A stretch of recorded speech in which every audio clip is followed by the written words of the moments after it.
Hello, everyone. This is Rod from Diaspora Kicking the Bobo. Happy 4th of July. This is America's 250th year from signing a Declaration of Independence. It is America's birthday. You know, I am sitting here uh, doing this video in celebration of that day.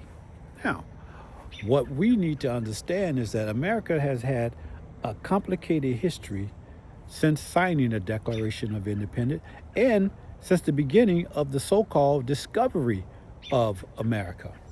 You know, in the discovery of America, uh, there were Native Americans as you know them today, and then there are Native Americans that they tried to hide, which were black people who basically, I believe, came from Africa. There's a lot of people who believe that they just been here, but you know, we can argue that later. But the thing about it is that you know we're alive and well, and we're dealing with it. And I just want to congratulate everybody for this day, and talk about some things that we want to accomplish for this year. At least my family, we want to establish our businesses. We want to establish our education. We want to establish owning housing, you know, all of that stuff. But I like being here. I love this country, even with this complicated history. It's the only one I know. A lot of people want me to forget about this country. How can I forget about this country? I trace my lineage back to 1727 on record. Now, before that, it's a little bit more complicated than that. So, why would I give up my lineage here in America when I trace that back? You know, I'm just an American as anybody else, whether any white person, any so called a Native American as we see them and know them today. You know, I've traced my lineage back then since before slavery. So I'm not going to give up America, go to Africa, go to Europe, go to anywhere. I'm an American, and do I love Africa? Yes, I do love Africa. I think Africa is a great place. I think America is a great place. All places are complicated, you know. People say, well, America has racism. Yeah, they do. You know, America hates black people. Not everybody, but some do.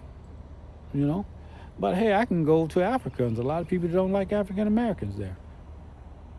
But not a lot of them. I've been to Africa several times in several different countries. For the most part, you know, American blacks are loved over there. They're very polite, good people, and I love going. And they recognize who we are and what we are. There's some there just like anywhere else. There are a lot of countries, a lot of continents that don't like different races of people, but I am who I am. I've been to South America, Mexico. I've been to all the islands, but not all the islands, but most of the major islands. I've been to Africa. I've been to Europe, and doing all of my travels, what I found out is people are the same. The only part of the world I probably haven't been to is the Asian part of the world, you know. That's my hang up. That's a place that I don't want to go. I just really don't want to go there, you know. I would spend all my time, in Africa. That's my choice, you know.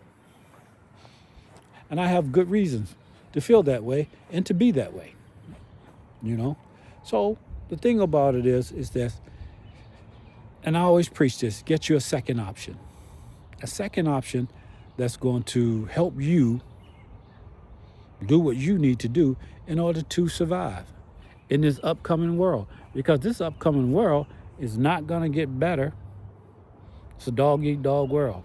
And you got to make sure you and your lineage and you and your family is going to survive, whether it's on this continent or some other continent. you know? It's all about family. It's all about legacy, you know? Like I say, I trace my legacy back to 17, since before the Declaration of Independence, you know? My family has been here, you know?